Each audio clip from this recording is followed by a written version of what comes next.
La parole est à Monsieur Bruno Le Maire.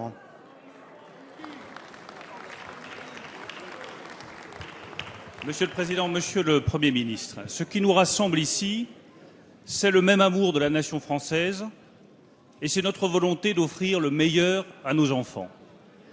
C'est ce qui nous a amenés tous ici à vous apporter notre soutien au lendemain des attentats du 11 janvier quand vous avez appelé à l'union nationale.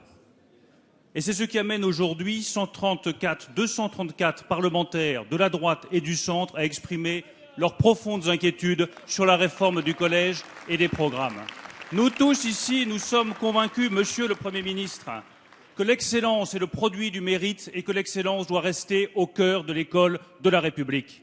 Nous tous ici, nous sommes convaincus que plutôt qu'un collège unique, il vaudrait mieux un collège diversifié qui reconnaisse les intelligences de chacun de nos enfants. Nous sommes convaincus que les classes bilingues sont un succès, que les classes européennes sont un succès, qu'elles doivent être maintenues. Nous sommes convaincus que l'apprentissage de la langue française est essentiel et qu'enseigner la langue latine est un moyen de conserver les racines de notre langue française. Nous sommes convaincus, Monsieur le Premier ministre, que nos enfants doivent être fiers de l'histoire de la nation française. Et nous sommes convaincus que l'apprentissage des Lumières ne doit pas être une option facultative, mais une obligation pour chacun de nos enfants pour qu'ils sachent ce que c'est que l'esprit de la France et l'esprit de la République. Eh bien, qu'est-ce que nous avons reçu, Monsieur le Premier ministre, en réponse à ces inquiétudes? Des critiques personnelles, des attaques, des invectives et des caricatures. Nous ne menons pas de combat personnel contre l'une de vos ministres, Monsieur le Premier ministre. Nous menons un combat pour la République, pour notre école et pour la nation. Et c'est au nom de ce combat que nous vous demandons solennellement, Monsieur le Premier ministre, le retrait du projet de réforme des collèges et le projet de réforme des programmes de l'histoire. Merci, Monsieur le Maire. La parole est à Monsieur Manuel Valls, Premier ministre. Monsieur le député, s'il vous plaît. Monsieur Bruno Le Maire, je vous remercie de votre question, car au-delà des nombreuses explications que la ministre a déjà eu l'occasion de donner, des arguments qu'elle défend avec courage et talent, votre question permet d'être au clair et de poursuivre la discussion. Oui, la réforme du collège est nécessaire et ce gouvernement a fait le choix d'une réforme ambitieuse. Le gouvernement a fait le choix d'une réforme qui lutte d'abord contre les inégalités dès l'origine, car c'est là le problème essentiel de l'école. Pourquoi? Parce que le collège, c'est un moment essentiel de la scolarité. Surtout parce que le collège est aujourd'hui, et nous pouvons tous nous accorder sur ce constat, le maillon faible de la scolarité des élèves français. Quel est le constat? Pas depuis 6 mois, pas depuis 3 ans, mais depuis plus de 10 ans. Un élève sur 8 ne maîtrise pas les compétences de français à la fin de l'école primaire.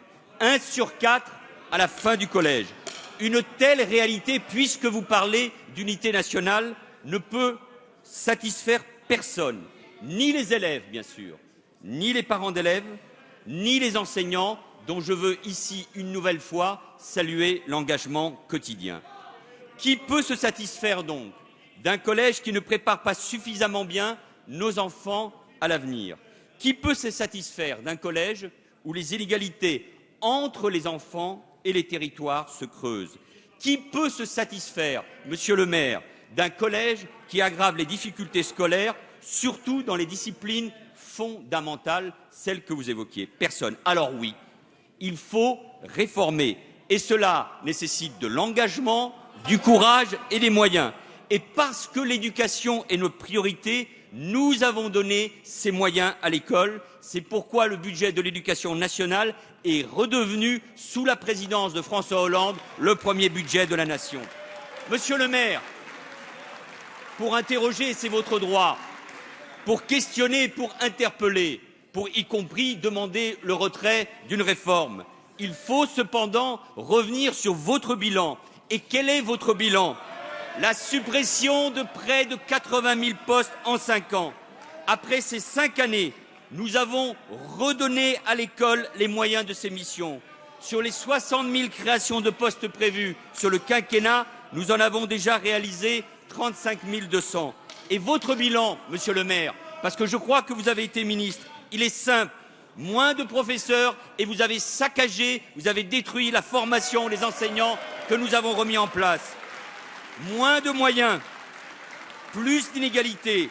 Et malheureusement, l'enquête PISA le montre bien, et sans être caricatural, les 10 années où la droite dans ce pays a gouverné se sont traduites par l'abaissement du niveau des enfants. Mais puisque vous parlez, monsieur le maire, également de la philosophie, des lettres, de l'enseignement, des humanités, je veux rappeler un seul chiffre. Les postes ouverts au CAPES, en lettres classiques, moins 50% entre 2002 et 2012, plus 35% depuis 2012. Il y a là des chiffres. Allons plus loin. Cela peut vous interpeller très directement, monsieur le maire. L'agrégation, moins 17% de 2002 à 2012, plus 42% de postes ouverts depuis 2012. Il ne suffit pas de vociférer, il ne suffit pas d'interpeller, il faut aussi que chacun ait un bilan à défendre et nous sommes fiers du bilan que nous pouvons défendre devant les Français. Et puis, regardons l'avenir. Monsieur le maire, quel est votre projet? Parlez du projet, c'est supprimer encore 300 000 postes d'enseignants, comme le propose le président de votre formation politique, Nicolas Sarkozy. Alors dites-le clairement, dites-le aux Français, dites-le aux parents d'élèves, dites-le aux enseignants que l'école n'est pas une priorité. Vous voulez la détruire, nous voulons la reconstruire parce que c'est l'intérêt des Français. Monsieur le maire, c'est votre conception et c'est pour ça que votre question est intéressante. Et comme l'a dit il y a un instant la ministre, oui, c'est un débat essentiel pour l'avenir de la nation, entre la droite et la gauche, entre ceux qui ont une certaine conception de la République, c'est-à-dire la réussite de tous, et pas séparer les élèves d'un côté, les élèves de l'autre, au nom de je ne sais quelle conception. Nous voulons la réussite de tous, et c'est le sens d'une réforme de justice, une réforme de progrès, et cette réforme demande de l'exigence. Et il ne faut pas opposer, monsieur le maire, l'exigence de la réussite de tous, et ce gouvernement a le courage de réformer, alors que tant de gouvernements, et notamment ceux auxquels vous avez appartenu, n'ont ni réformé et en général reculé dès qu'il s'agissait de réformer l'école. De tout temps d'ailleurs, monsieur le maire, puisque vous avez des lettres, depuis Jules Ferry, dès que les progressistes ont souhaité réformer l'école, ils se sont heurtés au conservatisme. Et au cœur de la réforme du collège, il y a l'autonomie des collèges, demandée sur tous les bancs. Eh bien, cette autonomie, demandée par les responsables des collèges, par les principaux, par les enseignants, nous allons les faire. Et donc, je vous réponds, nous ne reculerons pas sur l'autonomie, nous ne reculerons pas sur la réforme des collèges, nous ne reculerons pas sur cette exigence qui est d'apporter une réponse à chaque élève, mais avec une seule idée, la réussite. Et enfin, monsieur le ministre, oui, nous irons jusqu'au bout. La réforme des collèges, la concertation sur les programmes, elle vient de commencer. Elle va durer 1 mois. Et personne ici, monsieur le maire, ne peut nous donner des leçons parce que nous sommes tout aussi républicains que vous sur l'histoire de la nation, sur la France, sur l'appartenance à la République, sur l'enseignement, sur la transmission des valeurs. Et enfin, un dernier mot, monsieur le maire. Vous avez raison, vous avez bien raison de ne pas parler d'attaques personnelles. Mais les attaques personnelles, moi je les ai entendues à la une des quotidiens les plus réactionnaires. Je les ai entendues hier soir dans la bouche du président de votre formation contre la ministre de l'Éducation nationale, avec des mots insupportables. Alors, monsieur le maire, si vous voulez un vrai débat, projet contre projet, un vrai débat, valeur contre valeur, nous y sommes prêts. Mais sur les vraies questions, votre bilan et notre projet.